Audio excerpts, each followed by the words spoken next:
It's me, Renee. I'm back. So, this is another of my bookshelf tours where I go the extra mile. I go down. That sounds dirty.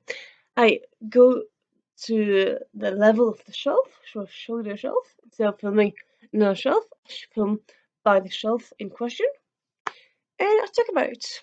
So, as normal, you've already seen the shelf, two pictures. And this shelf, as if you've noticed, it's a bit of a mix of stuff, really. Though it's kind of, if you look closely, you can understand it's kind of actually become just kind of accidentally a retelling shelf. Because you have, give me a moment. Yeah, and I'm actually going the extra mile now and showing you all the books, so some books. You have this series by Terrell Child, which is a retelling of Medusa. Medusa from Greek mythology. Here, Medusa is cool and she's misunderstood. And then you have Eon, which is a Mulan retelling. And then you have these two, which is fairy tale retellings. Actually, adults, because there's, well, adult. I suppose I kind of would call this new adult because they're older and there's some sex and some violence, but there's not like very much. So yeah, I would call this in a way new adult. But yeah, let's move on.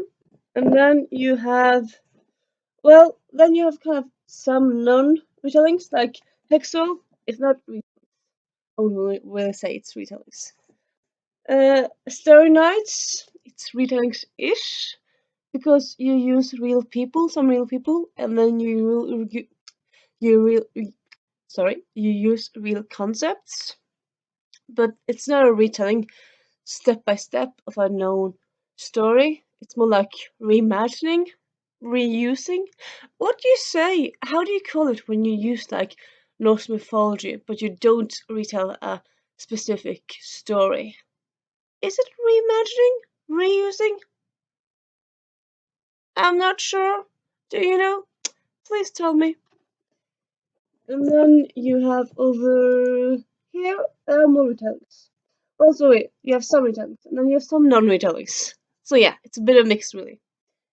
And then up there at the front, I'm so idiot. In the back, you have again a mix.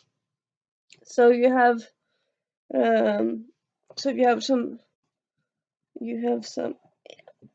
dragon books, Slayers, which is not retelling anything really. Well, it's in a way also reimagining because they use real, kind of real. They use Saint George as a historical person, and I think he's more mythological than historical. Oh yeah. Other than that, and it's real places, but it's not real people. So retelling, I'm not sure. Reimagining, but yeah, it's very fun. Um, series with dragons and dragon slayers, so it's very cool. Though it's kind of cheesy at times, but it's still fun. Let me put it big. And I just want to. It's slaying against me like a dragon. And yeah, I suppose yeah, you don't really want to go through all the books because you'll see them on the picture. So yeah, also you might notice some books. Wait, some books over here. What are these books? You might question. This is as same as this, where these books I plan to read soon. So like I have space here, so I put books here when I plan to read them the next week or next month or something. It's not always like sometimes like some of these books have been here for a while. Some of these books have been here for some months now, but I still want to read them soon. So I still don't really move them. And yeah, what I kind of do like system, if I think like, I want to read you soon, uh, pick the book, put it there, and then when I know I want to read it today, I either take it with me and read it in the living room, or I might put it by my nightstand, where I also read some books. So yeah, I have books that I plan to read soon or are reading on my nightstand, and books that I plan to read here. And that's that really. And yeah, let's get to the meeting video. Let's tell you more about some specific books. I've already actually done this, but like as normal, I'm gonna go deeper into some books. So first we have first. Why do you go with this first? Yeah, let's go with this first. I don't really have a plan, but I'm just gonna do it like this. Sorry. First we have Dreaming Anastasia trilogy. So it's Dreaming Anastasia, it's Haunted, and then it's Forever Anastasia Forever. So as you might have guessed, this is actually an Anastasia Romanov retelling. It's with magic. Well, I suppose you kind of guessed that because it's a retelling. I suppose it might not be, but yeah, this one is with magic. And yeah, I really like this series. I don't really think I've heard anyone talk about it before at all. I think I've seen some places on Goodreads, but not very many places. And on BookTube, I don't really think I've seen it at all, really. I think I have seen it because this series came out in like 2000 and 2009. It's actually 11 years. Well, this book came out in 2009 anyway. It's actually quite old. No, not quite old. It's older. But the author has given out books afterwards that have been like uh, more known and stuff. And so yeah, this book is actually her debut book. Not mistaken. Does it say anywhere? Yeah, it's her debut book. So I suppose that's kind of why it's lesser known, because not books, not all authors get blown up by their first series. So yeah, this is her first series, and yeah, it's a retelling of Anastasia Romanov. In this one, you actually have like you have a character in present day who's protagonist, but you also have Anastasia who's alive. I won't say how, but she's alive. And then there's a witch, Baba Yaga, and then stuff and prophecies and stuff. And I really like it.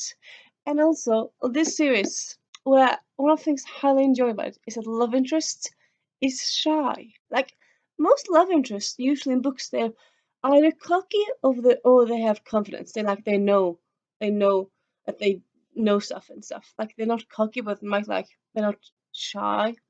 But this love interest, he's shy. So like he realizes soon that he wants to kiss her and stuff. But he's like, no, I can't kiss her. She won't love like me. I can't kiss her. She won't like. Why would you like me? And it's so endearing and it's so nice and it's just so fresh and nice and yeah, I just love it. Love it. And yeah, often retellings are often like just one book, but as you see, this is actually a trilogy. So it's kind of fun. And so yeah, you have like a fun journey with all the characters and all the tropes. And yeah, highly recommend this one. So Dreamy Anastasia, Haunted, and Anastasia Forever. And as I said, sometimes I actually don't really like books that are that scary. Like I never reach for horror. This is actually a book series where some of the scenes are quite scary, so you might want to skim them or have a pillow close to like hide behind, because yeah, some scenes are hard day scary. So scary. Then the next book I'm gonna enhance. I'm gonna not spotlight. Why did it say enhance? I'm not gonna enhance it. Well, I suppose I'm gonna enhance it like spotlight it, but it's not really the same as enhancing. Anyway, sorry. And that is A Secret Fire by C.J. Doherty and Karina Rosenfeld. Rosenfeld? Not Felt, Rosenfeld. And yeah, C.J. Doherty is more known for her Night School series, which is a contemporary YA thriller series. Well, thriller mystery. I would say it's a thriller. It's maybe Yeah, it's more thriller than mystery, really. But yeah. And Karina Roosevelt is actually a French author. This is actually her first book, and it's yeah, this is the original edition, which is in English. So yeah, it's quite fun, really. And she, yeah, I suppose it's kind of hard for me to know like what is her and what is CJ, but like this book is just so good. So I kind of want to read more by Karina, but so far I think only her books are available in French. So yeah. French, I know some of, but I can't read it. I don't know that much of it. But yeah, let's get to the book. The Secret Fire. What is this about? Well, tagline is a race against time, a battle against time, fates, a race against time. So it's dual point of views. You have Taylor Montclair, who's living in England. She's a normal girl. She nothing special is about her, like she like thinks about. And then Sasha Winters is a Frenchman. He sounds like Frenchman. He's a Frenchman. No, he's not a Frenchman. He's a French person. He's French. Okay, and he's a teenager. So they're both teenagers. Well, YA, so logical, really. Um, and yeah, so yeah, Taylor is pretty normal everyday life. Sasha, he knows how he's gonna die because he keeps dying. Because he has like a curse that he won't die permanently before he's 17. But when he's 17, he'll die permanently, and until then, he can um he can get so damaged he wants. He can fall off a cliff. He can get hit by a car, anything, and he'll always after 10 seconds be perfectly fine. So first he's like, yeah, okay, I'll just do whatever. I don't really care. I don't. It doesn't really matter because I know when I'll die, and I know until then I'm invincible. So he's a bit of a bad boy, really. And then stuff happens. They meet, and there's a prophecy, and yeah, that happens. So it's kind of it's very like it has prophecies, it has secret societies, it has curses in a way. So yeah, and great covers, and it's actually just a dual. Just it's simply a duology. Not that it's anything bad about duologies. So yeah, it's 2 books in this series. So if you want to read something that's short but still like a whole world that's over 2 books, check this series out. So good. So yeah, it's Secret Fire, and the second book is called. Let's say in here, but I can't remember from my own head. Let me check it out. No, it doesn't say it in here. I think it's a Secret Fire and then Secret something else. Like I think it's like repeating the secret thingy. But yeah, highly enjoy this book. So good. And also just look, it's a great cover. Great cover. I love this cover.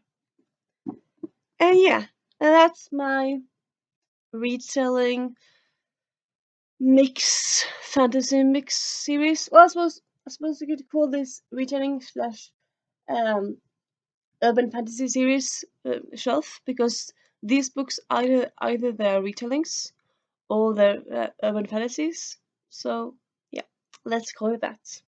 And just like my want to read books. And yeah, this is me saying Renee out.